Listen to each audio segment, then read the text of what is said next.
Hi, I'm Sunyi Dean, And I'm Scott Drakeford. and this is the Publishing Radio podcast. In 2022, we both launched debut novels in the same genre with the same publisher in the same year. But despite having very similar starts, our books and subsequently each of our careers went in very different directions.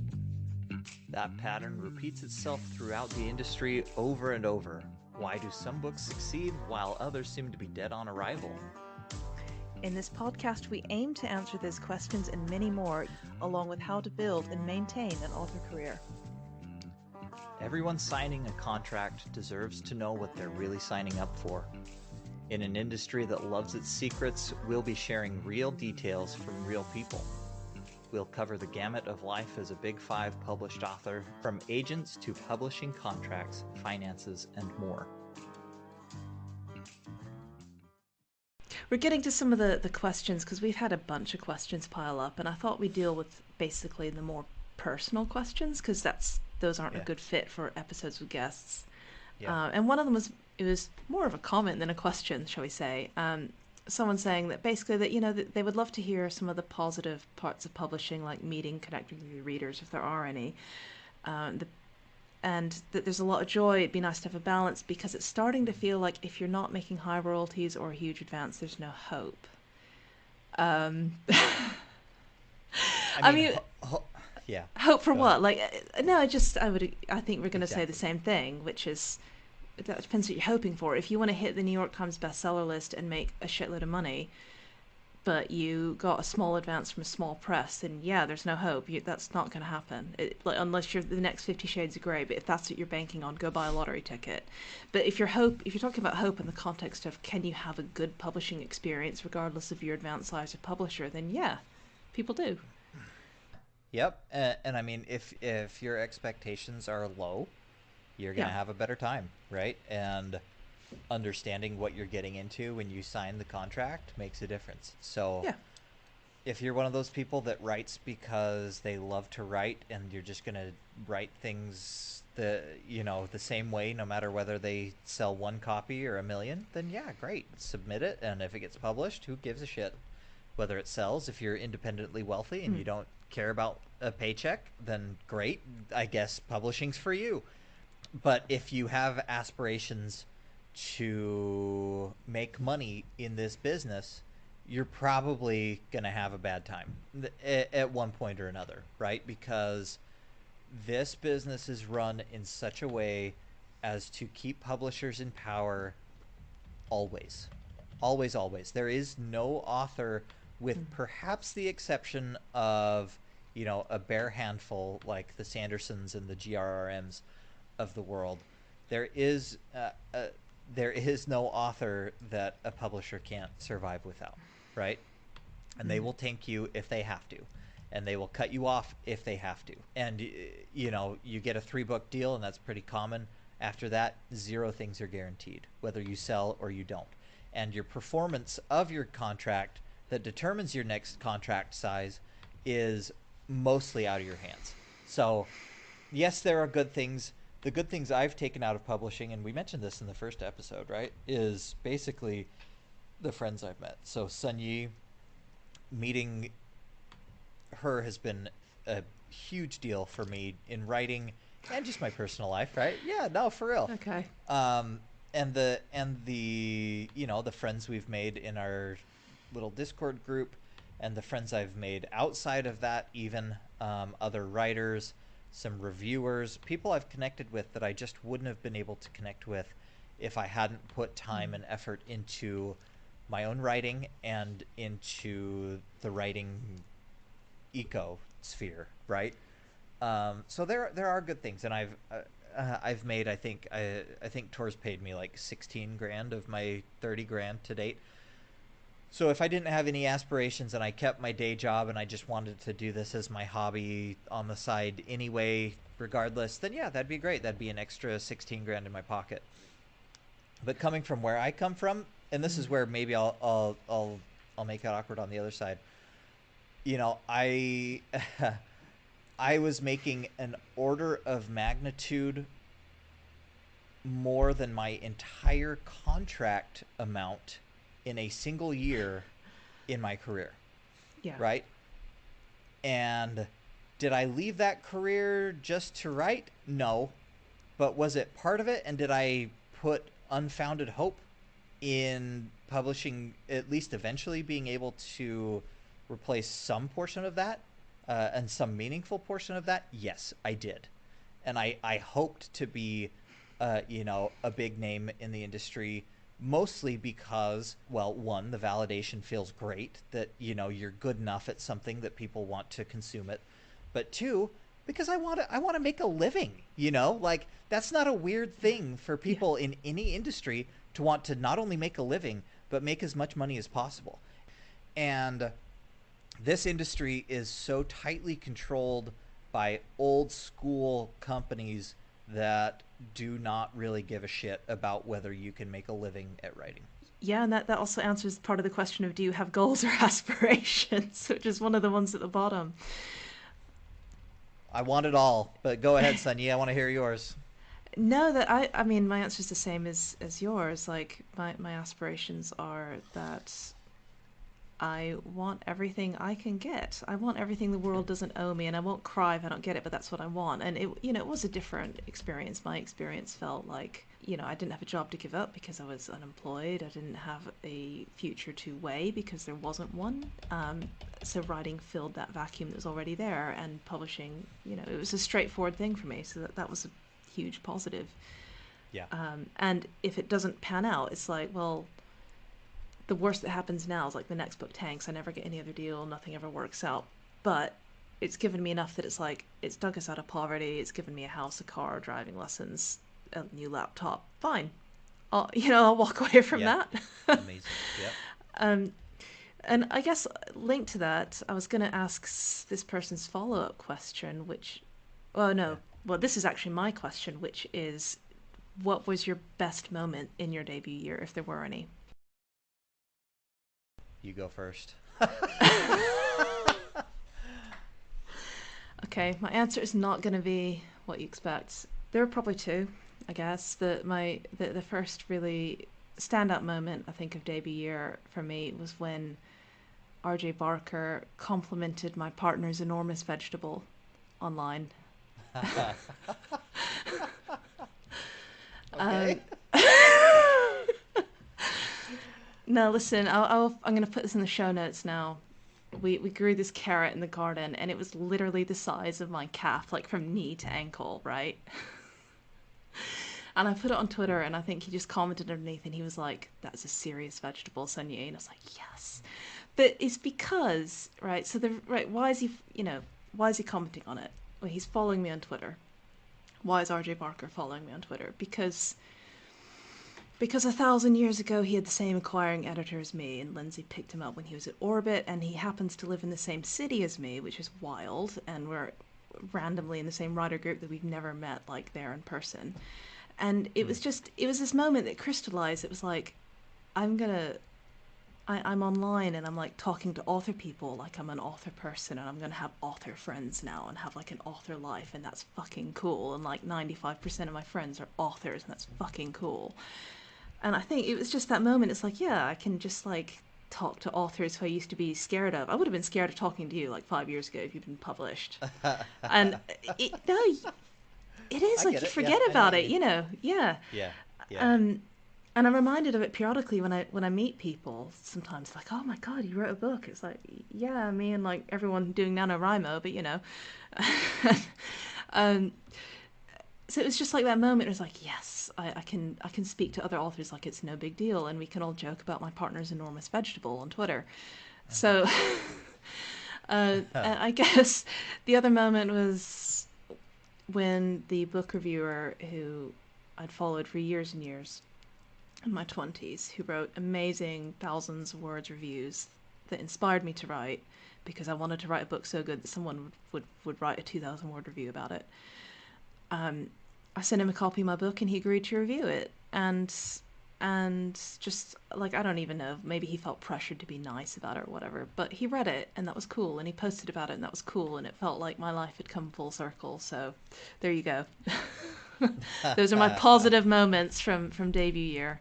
Because all the other stuff, like no shade on people hitting bestseller lists and stuff, I didn't do that. And I don't consider those my achievements. I did the same thing we all do, which is I wrote the book, I handed it in.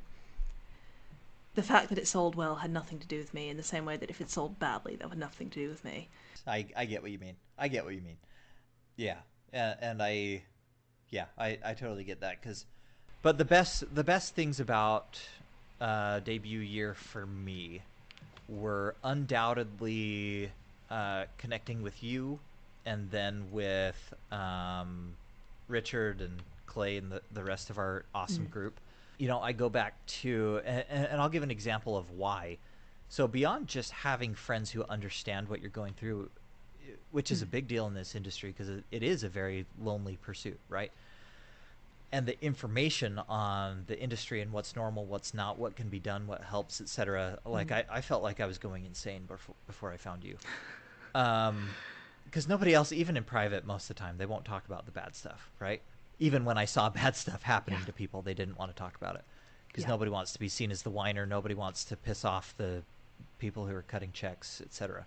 But, I mean, I've never had, and maybe this is my own fault, but I've never had a group of, writers who are so engaged with helping each other. And two of our friends, Wayne and Shay, recently beta read for me on book 2 of the Age of Ire series, and that experience was awesome. And having, I posted a chapter of another book I'm working on in our group, and you and Richard and several JT and others chimed in with like, oh, I think this would work better here. Oh, this would work better here. And just with, getting critiques just on one little scene, one little tiny scene really that I had written, was pretty illustrative of why that group has been such a big deal to me, and why I appreciate it so much, because I definitely don't take that for granted. That's something that's really hard to find, and at risk of sounding like a total dick, finding people at the same point or ish of the journey in publishing as you, and who have put as much time and effort and stress into getting better at writing itself and getting better at writing good books. It's a big deal. So that was has been and still is a huge high point. I'd say probably getting a review back from Beth Tabler. I can't remember how you say her last name. I say Tabler. I'm so sorry, Beth. Beth Tabler, whatever your last name is, you're freaking awesome. I've gotten a lot of very kind reviews from different reviewers, but she was the first one who picked it up right around launch and was like, holy shit, this is awesome, Scott, thanks for writing this, and I absolutely loved it, and I thought it was pretty similar to XYZ other books that I've loved, which happened to be books that I loved. So that was my first okay, it's not all just getting kicked posed repeatedly. Yeah, it's not all just getting kicked in the nuts. There are people who apparently go out of their way to be nice and find books even if it's not shoved in their face. And so that was a huge high point. The last one from this year was getting this royalty statement and seeing about double the number I expected on that statement. And that kind of breathed new life into me in terms of science fiction and fantasy writing and my career in general, because to be honest with you, I had kind of resigned myself to, well, I'll get this trilogy out as best I can, but as far as I'm concerned, my SFF career was pretty much dead in the water. I'm kind of aiming at diversifying the genres I'm writing in because of that. But I now, and it's not so much bigger than I dared hope. And it might just be enough to get me somewhere with book 2 and book 3 and with other fantasy and science fiction books that I want to write in the future. So there you go. It's not all bad, just mostly.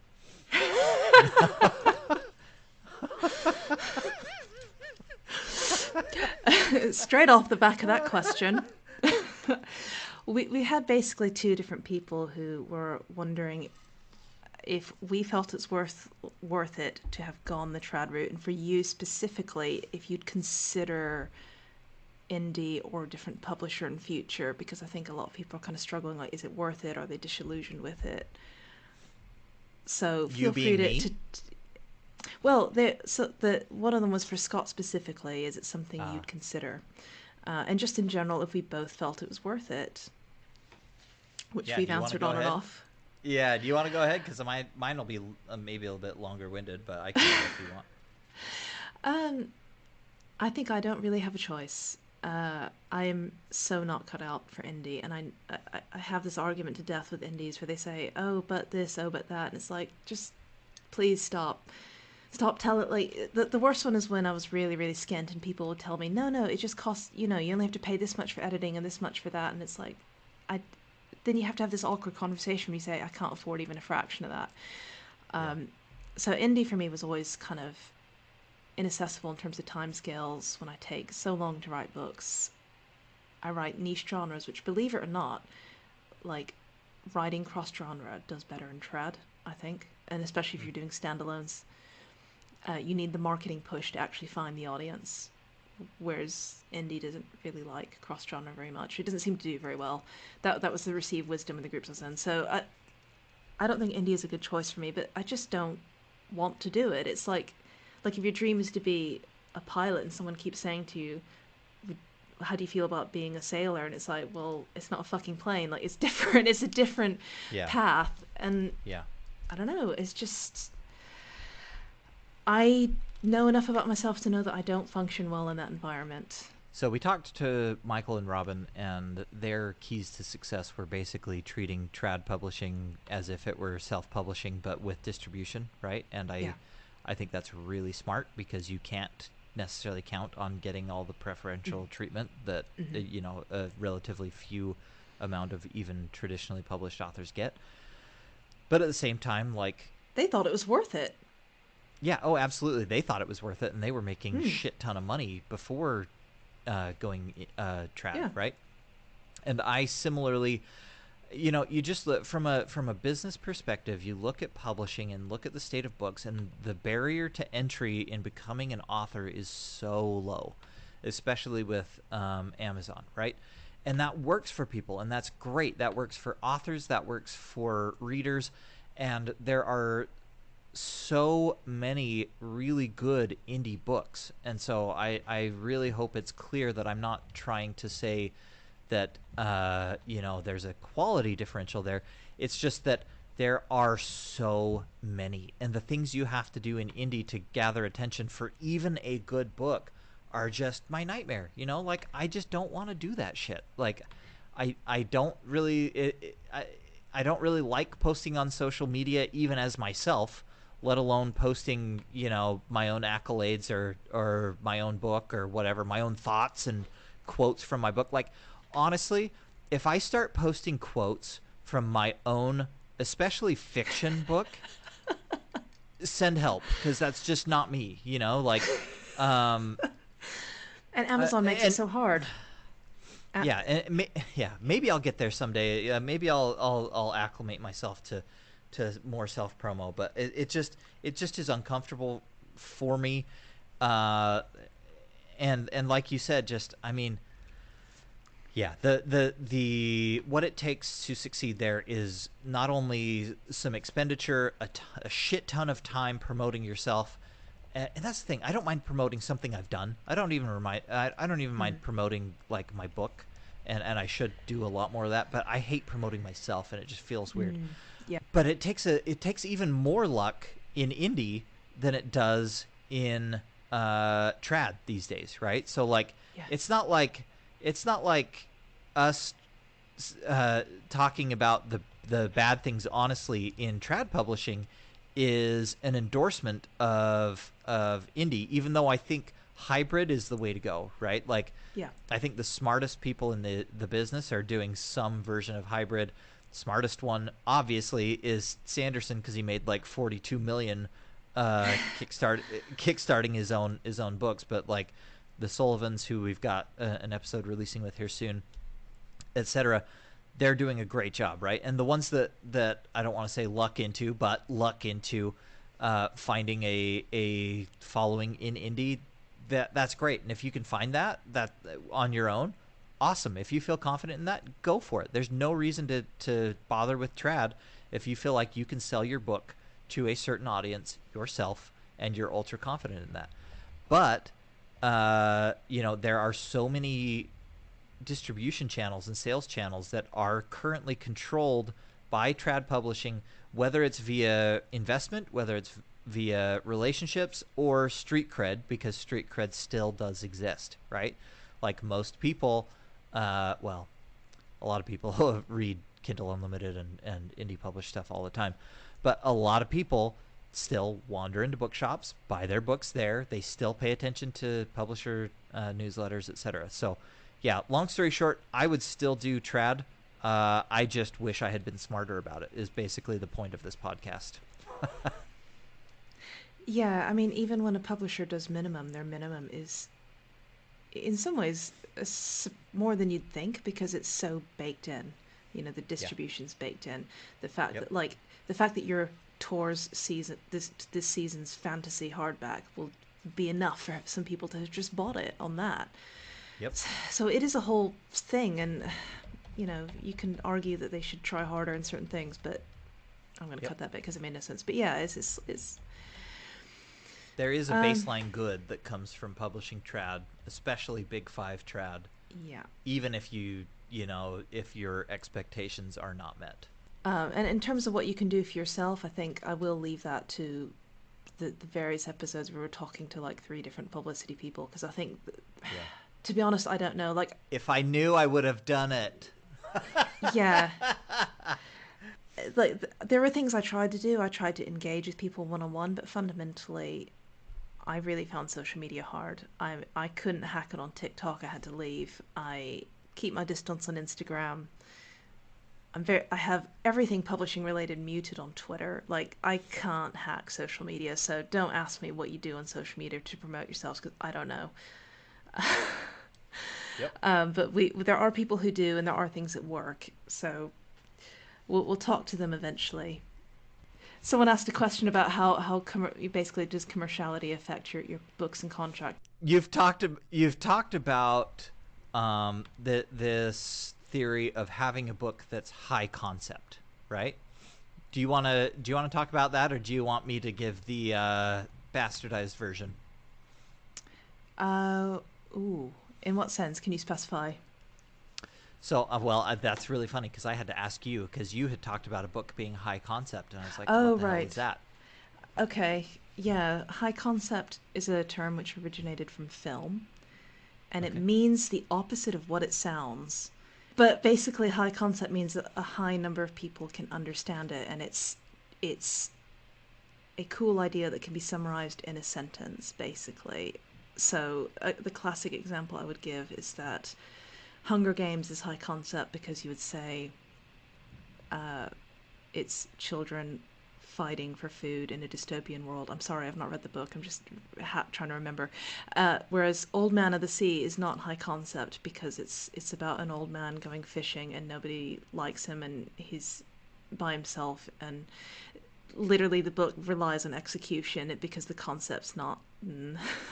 You wouldn't pitch that to someone. Yeah.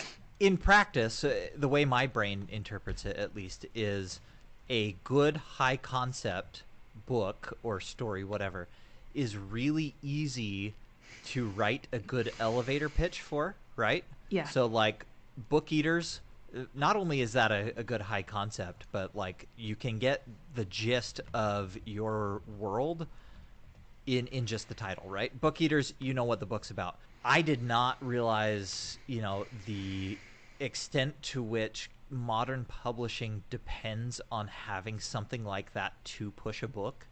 And I believe that's why we see so many retellings being picked up, or so many books being sold as retellings, even if they're not actually a retelling.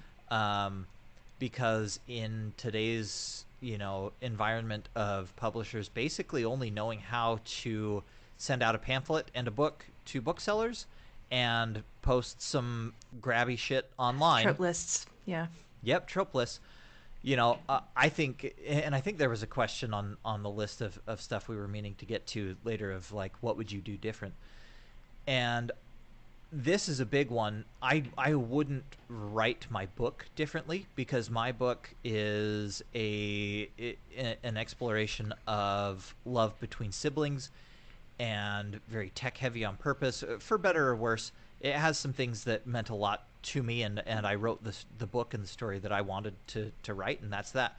But I would have been more involved and pushed much harder to get the cover copy, the online copy, down to a much better high concept ish elevator pitch. And maybe I should still push for that and see if I can edit what's online. But yeah, anyway, I've been thinking a lot about that, because I do think that theory holds weight. Holds water, has weight. It does, yeah.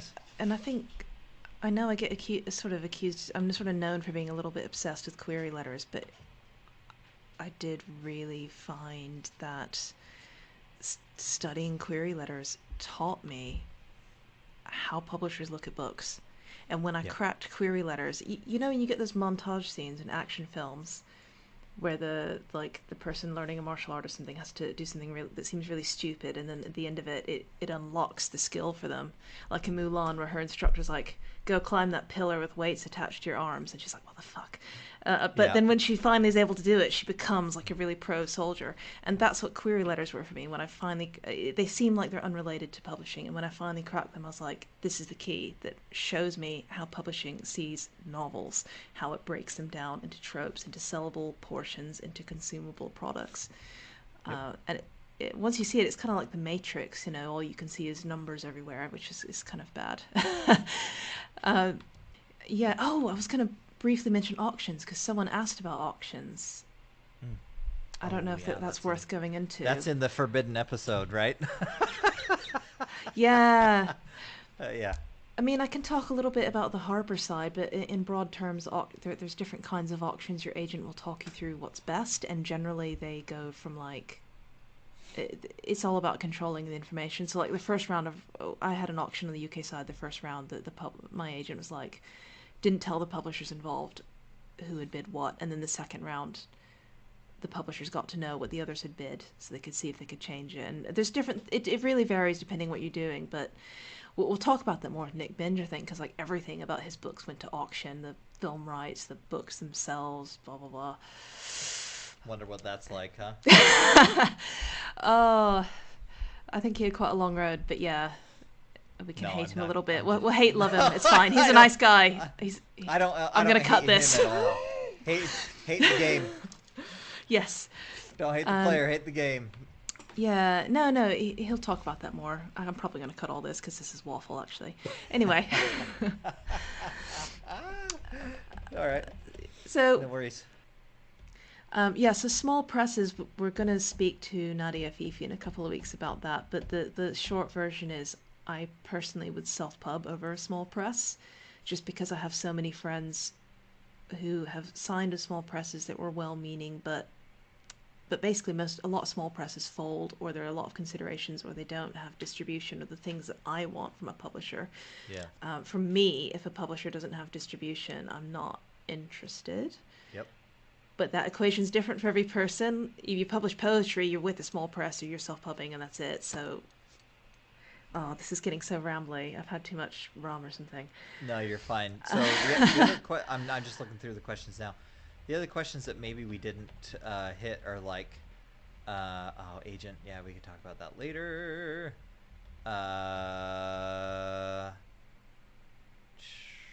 What are you writing? Or are the two of you writing your next novels under contract, and what that's like? Oh, yeah. That probably is a personal question. Yeah. I mean, yeah, if you want to talk about it. Where's that gone? Yeah, so we're trying to stick to the more personal questions, I guess, rather than the general ones, which we can inflict on other people. So one person has written in to ask what if we're writing our next novels under contract, and how we find that process, and if having a contract has changed our approach to the process. Yes. It is a short answer for me. It, I mean, this feeds into another question someone else asked: what if you have a multi-book deal and the publisher don't like the second book? And the answer to that is, Houston, we have a problem. All of these things depend on your relationship with your editor, your agent, what they don't like, how bad it is. You know, is it they don't like your book because it's too gay or something, right? And then that's a big problem, isn't it? Or is it they don't like your book because the pacing's slow? That's maybe less of a problem. Um, I turned in a bunch of ideas for my book too, which is my second standalone on contract with Tor. My editors were not keen for a variety of reasons. They wanted something that was standalone but different to Book Eaters, but not too different, but also similar to Book Eaters, but not too similar, and cross genre, but not actually a different genre, and commercial, but not too. You know, it was like, right, so it's just like a mess of things, and it was doing my head in. And the short version of that is I spent over a year drafting outlines, sending them to my editors saying, what do you think of this? What do you think of that? That process will not work for everyone. I was happy to do that because I found it an interesting challenge and I understand the concept of building brand and why it mattered. But I was struggling with the pressure and what my editors wanted or thought they wanted, what the publisher wanted or thought they wanted. Well, that goes back in a big Yeah, way to trusting your editor, right? And having a really yeah, good relationship with your editor and knowing that, hey, this person has a really good track record and they've steered me right before, right? yeah.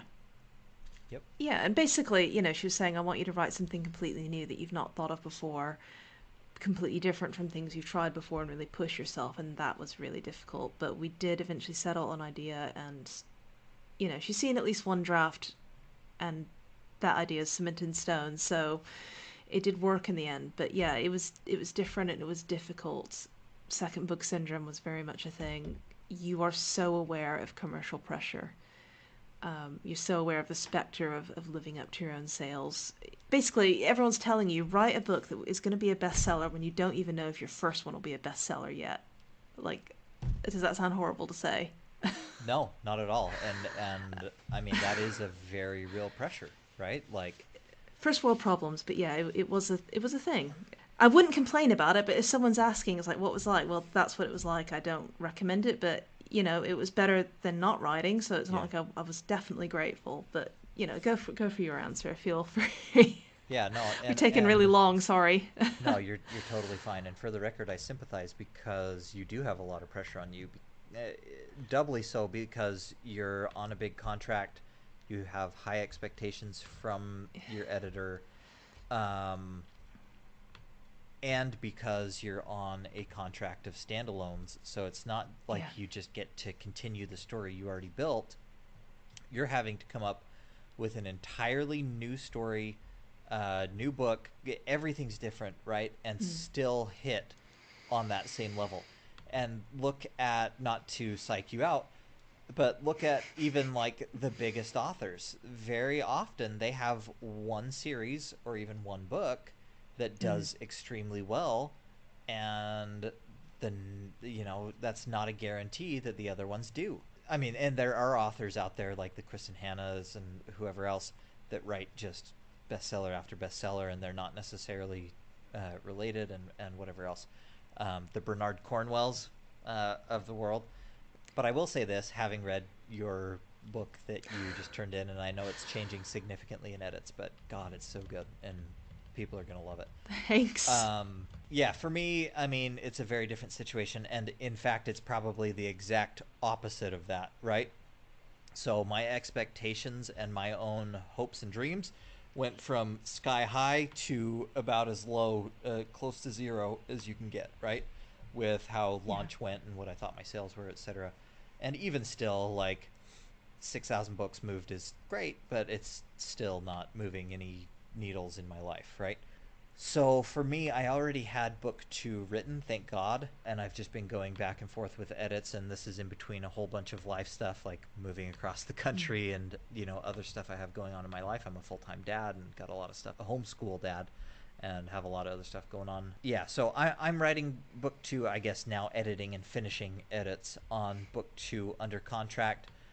I love it. It's a continuation of the same series, so it's a direct continuation of Rise of the Mages, and it goes into, well, where Rise of the Mages was very focused on a short time frame, almost an action-adventure thriller in a fantasy setting, right? Book 2 is much more of a conquest story, so for anybody that knows and enjoys Bernard Cornwell, which I'm not sure there's a lot of overlap between fantasy and Bernard Cornwell, but it's the Last Kingdom series if you've seen the Netflix show, which is fantastic, by the way.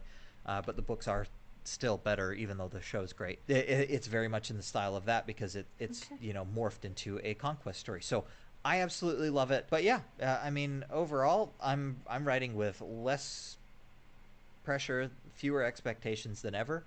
I'm just going to write the book that I want to see, even more than I did with book 1, right? Because I think I acquiesced to more things than I would now with book 1. And we'll see how it goes. I don't know. I'm hoping it'll be out sooner rather than later, though. Yeah, that's totally fair. So I got temporarily distracted because I'd signed up our podcast for like a possible advertisement, and I had this ping from like a talking Jesus doll. Extremely on brand for us. And I was like, okay. Well, so, I'll mention. Came up. Are we going to keep this? Should I mention a thing I actually want to be on the pod? I want to keep this, by the way, this whole thing. Okay. That is hilarious, and I think we should accept, because I am, and I've been pretty open with this, but I'm an ex-Mormon, grew up very Mormon. When I was 19, my family shipped me off to Brazil for 2 years to baptize other people into Mormonism, and I married. Just like the musical. Yeah, I've heard. I haven't even seen the musical because I don't. Yeah, I've heard it's great, but like at the same time, even if it's fantastic and funny, I would probably just be filled with rage the whole time. But anyway, my wife and I completely left Mormonism, which is a big no-no in Mormonism, and I'm now I'd call it agnostic, but I'm pretty vocal about not being on board with Mormonism in particular, but Christianity generally not my thing either. So I absolutely think we should accept a Jesus doll as our sponsor. But that leads into the other thing I'm working on and planning to work on in the near future, besides book 2 and then book 3, being that writing is the only thing I've taken on other than being a homeschool dad, which is that that Mormonism book, the I don't know what you'd call it, but a historical narrative of the real founding of Mormonism, because the real story is out there, but it's spread between maybe even hundreds of different sources on what the founding of Mormonism actually looked like versus the very sanitized fictional version that the Mormon Church puts out to their people. So that's my other project that will be upcoming, and I have no plans, haven't sold it. Yeah, I'm all tied up with Tor, and I have novels lined up for them and a novella I want to put out, but I guess, I don't know. Everyone tells you to get multiple income streams with publishing. That is a lot easier to do if you are able to luck into a lead title position because stuff crops up. I can't talk about any of that, but like foreign rights and film rights become a thing. Yeah. And translations and all that stuff. Yeah. Yep. Sorry, Yeah. Nick will be able to tell you about all his foreign rights that went to auction, and we'll stare at him in stony silence. I'll just let you talk to him while I weep in the background.